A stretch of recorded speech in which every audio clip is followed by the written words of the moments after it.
اللہ عز و جل نے تقریباً ان 4 سورتوں میں جنت کا بھی ذکر فرمایا.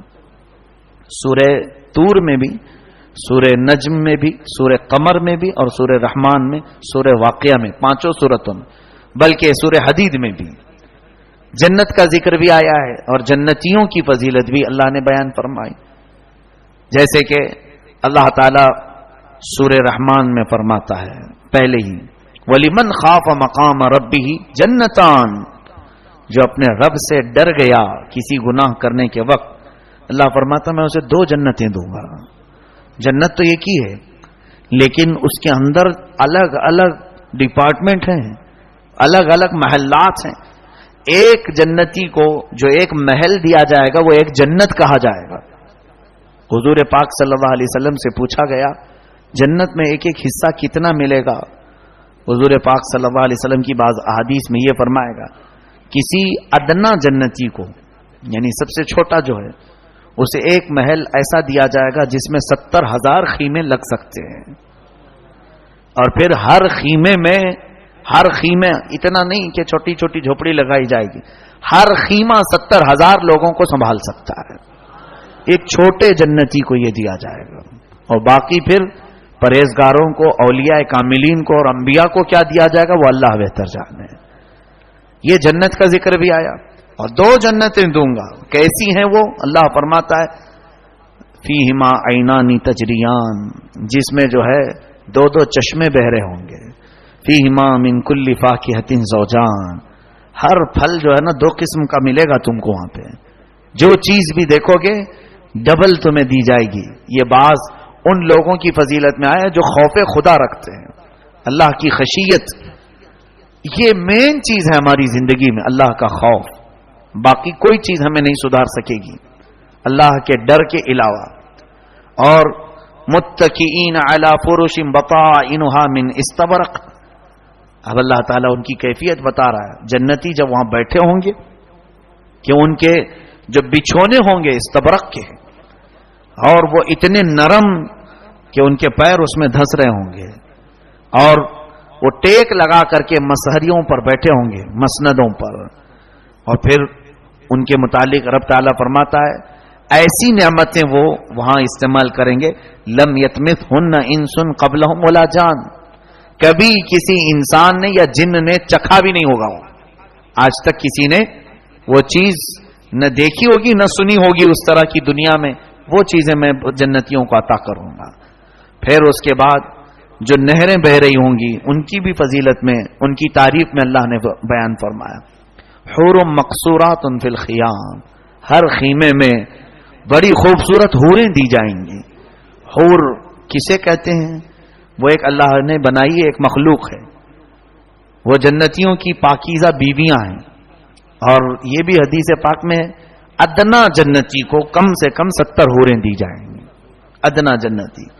اور ان حوروں کی خوبصورتی کے متعلق فرمایا گیا کہ دنیا کا پورا حسن ملایا جائے تو وہ ایک حور کے خوبصورتی کے برابر نہیں ہو سکے گا. اللہ نے اتنی حسن و جمال والی وہ حوروں کو بنایا، بڑی آنکھوں والی، حتیٰ کہ ان کے جسم کو چاندی سے زیادہ چمک بتایا گیا. پھر اللہ تعالیٰ وہاں کے خیموں کی، وہاں کی نعمتوں کی بہت ساری باتیں ذکر فرمائیں. اب سورہ واقعہ میں بھی یہی ہے ثلۃ من الاولین وقلیل من الآخرین علی سرر موضونۃ متکئین علیہا متقابلین. جنتی ٹیک لگا کر ایسے بیٹھے ہوں گے کہ آپس میں ایک دوسرے کے آمنے سامنے ہوں گے اور وہ اپنی باتوں میں مشغول ہوں گے.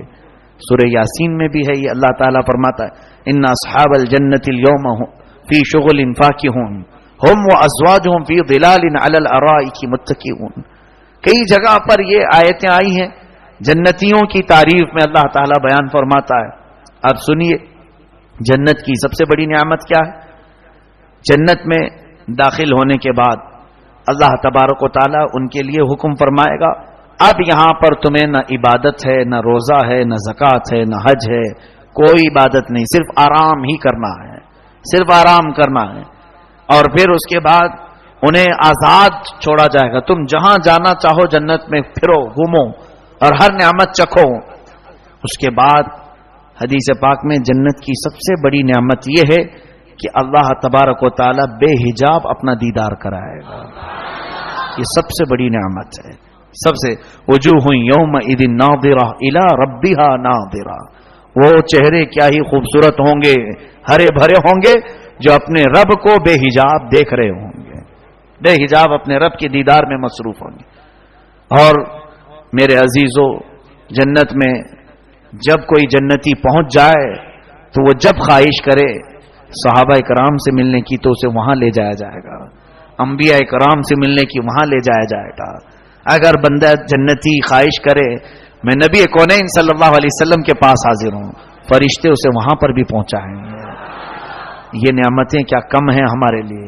لیکن اگر کوئی جنت میں جانے سے رہ گیا، اللہ اکبر، اگر داخل ہونے سے رہ گیا تو یہ جتنی چیزیں سنے ہیں یہ سب ہوا ہو جائیں گی، کچھ بھی نہیں، ہمارے حصے میں نہیں آ پائیں گے. اللہ کے بڑے بزرگ اولیاء جو روتے تھے اپنی نمازوں میں اسی لیے کہ اللہ تیری جنت اتنی حسین ہے، اتنی تعریف تو نے کر دی، وہاں کے حالات تو نے بیان کر دیے، کاش اگر قیامت کے دن حساب میرا الٹا ہو گیا تو کیا ہوگا. تو یہ باتیں سننے کی خالی سننے میں رہ جائے گی، اور جہنم کی جو ہم نے سنی ہے وہ تو پریکٹیکل ہو جائے گی، پھر جانا ہی پڑ جائے گا. حضرت ابو بکر صدیق رضی اللہ تعالیٰ عنہ اس بات سے روتے تھے کہیں حساب میرے اوپر نہ آ جائے، میرے خلاف نہ ہو جائے. آج ہماری زندگی کس طرح کی چل رہی ہے؟ کبھی ہمیں اس چیز کا بھی ڈر آتا ہے کہ ہم نے دنیا میں ساری چیزیں کر لی، ہماری جو خواہش تھی سب کرنا چاہ رہے ہیں، ہم جو چیز کھانا ہے سب کھاتے ہیں، جب سونا ہے تب سوتے ہیں، جو کرنا ہے وہ کرتے ہیں. لیکن کبھی یہ بھی سوچا کہ ہمارا نرم و نازک بدن، یہ جسم جو اللہ کے بھاری بھرکم عذاب کو سہنے کے قابل نہیں، لیکن اگر مولا کا غضب نازل ہو گیا اور ہمیں کھینچ کر ڈال دیا گیا تب کیا کریں؟ کون ہے ہمیں جو وہاں سے نکالے؟ ذات رسول صلی اللہ علیہ وسلم کی طرف توجہ جائے گی، حضور آئیں گے، حضور آئیں گے. لیکن یہ بھی بات سن لو، جس نے دنیا میں رہ کر کے میرے نبی کی کوئی ادا اپنانا نہیں چاہتا تھا، اللہ تبارک و تعالی خود اپنے رسول سے فرماتا ہے. رسول کریم صلی اللہ تعالی علیہ وسلم سے یوں ارشاد فرماتا ہے، وما انت علیہم بوکیل، آپ ان پر وکیل نہیں، آپ ان کے وکیل نہ بنے میرے حبیب. یہ تو ایسے لوگ ہیں کل انعام، یہ جانوروں کی طرح ہے، بل ہم اضل، ان سے بھی زیادہ گئے گزرے ہیں، آپ ان کی سفارش نہ کریں. اب نبی کونین صلی اللہ تعالی علیہ وسلم کے لیے بات آئے گی. میرے عزیزو، ہماری زندگی بڑی شارٹ اور لمیٹڈ ہے، چند دنوں کے بعد آنکھیں بند کر دی جائیں گی، تھوڑے ہی دنوں کا وقفہ رہ گیا ہے. ابھی دیکھو اپنی صفوں میں تلاش کرو، کچھ غائب ہو چکے ہیں پچھلے سال جو موجود تھے، وہ ہمارے کندھوں کے ساتھ کھڑے ہوتے آج قبرستان میں ہیں، وہ کس حال میں ہے معلوم نہیں. ایک کے بعد دیگرے سب کے جانے کے ہمارے نمبر لگے ہوئے ہیں. ابھی ہم میں سے کوئی نہیں جانتا کہ ہماری موت کس رات کو لکھی ہے. کیا خبر کہ یہ جو رات کا سورج ڈوب گیا ہے صبح دیکھنا مل سکتا بھی ہے یا نہیں، ہم میں سے کسی کو خبر نہیں. اسی لیے کسی شاعر نے ہمیں جھنجھوڑتے ہوئے کہا تھا، آگاہ اپنی موت سے کوئی بشر نہیں، سامان 100 برس کا ہے، پل کی خبر نہیں ہے. بڑے بڑے ہمارے پاس پلان ہیں، وہ کرنا ہے، یہ کرنا ہے. اب سوچئے اللہ کے نبی صلی اللہ علیہ وسلم سید الانبیاء، آخر الانبیاء، جن کا حال یہ ہے کہ ملک الموت بھی ان کے دربار میں اجازت کے بغیر نہیں آتے، وہ رسول فرماتے ہیں میں دن میں 70 مرتبہ اپنی موت کو یاد کرتا ہوں، دن میں 70 مرتبہ اپنے خاتمے کو یاد کرتا ہوں. بلکہ ایک حدیث پاک میں یہ بھی ہے، میرے آقا فرماتے ہیں جب میں سجدے میں جاتا ہوں نماز کے تو اس بات کی امید نہیں رکھتا کہ اگلے سجدے تک زندہ رہوں گا کہ نہیں رہوں گا. یہ رسول کریم صلی اللہ علیہ وسلم کی زندگی پاک اور ہمارے حالات. اس لیے یہ زیادہ دن تک بغاوت رب تعالیٰ سے نہیں چل سکے گی. بڑے بڑے فرعونوں کو اس نے غرق کر دیا ہے، بڑے بڑے پہلوانوں کو خاک میں ملا دیا ہے، بڑے بڑے مالداروں کو موت کا مزہ اس نے چکھا دیا ہے. ان کی ہڈیاں گل چکی ہیں، جسم کے سارے پرزے بکھر چکے ہیں. آج یہ سارے لوگوں کو معلوم ہے، اس کے باوجود ہماری عیاشی میں کمی کیوں نہیں آتی؟ اور اگر کوئی نڈر ہے، جری ہے، کوئی یہ چاہتا ہے ٹھیک ہے مولا مجھے مار ڈالے، جہنم میں ڈالے، تو یہ اس کی جرات اس کے کفر کو لے جائے گی۔ اگر کوئی نڈر ہو کر بے خوف ہو کر کے جینا چاہتا ہے تو ٹھیک ہے، پھر قیامت کے دن وہ یہ کہے گا فلو ان لنا کرتن، ہے لا ایک منٹ کے لیے واپس کر دے، ایک منٹ کے لیے لوٹا دے، فنکون من المؤمنین، میں سچا مومن بن کے آؤں گا، سچا ایمان والا بن کے آؤں گا۔ رب تبارک و تعالیٰ فرمائے گا نہیں، آج ختم ہو گیا تیرا پاس جو وقت دیا گیا تھا۔ عزیزان گرامی، بس یہی حاصل کلام ہے سورۃ الرحمن کا کہ اگر ہمارے دلوں میں جنبش آ گئی، ہلچل سی آئی، رب تعالیٰ کی نعمتوں کے حصول کے لیے طرف پیدا ہوئی، بس میں سمجھتا ہوں کہ ہماری تلاوت وصول ہو گئی۔ آپ کا سننا کامیاب، ہمارا پڑھنا کامیاب۔ اور اگر سنیں جس طرح سے اور بھی باتیں سنتے ہیں، کہانی سننے کی طرح، کوئی انٹرٹینمنٹ بات سننے کی طرح، لطیفے جوک سننے کی طرح، معاذ اللہ رب العالمین اللہ کے کلام کو اگر ایسا سنا تو ان کی مذمت میں بھی اللہ تعالیٰ نے آیتیں نازل فرمائے ہیں۔ یعنی کچھ ایسے ہیں جو قرآن تو سنتے ہیں مگر قرآن ان کے دلوں میں نہیں جاتا۔ افلا یتدبرون القرآن ام علی قلوب اقفالها، جو قرآن کیوں نہیں سمجھتے؟ یہ اللہ تبارک تعالیٰ نے سورہ محمد میں یوں فرمایا، ایسا لگتا ہے کہ ان کے دلوں پر تالے لگے ہیں، اقفال قفل کو کہتے ہیں۔ ام علی قلوب اقفالها، کیا ان کے دلوں پر تالے لگے ہوئے ہیں؟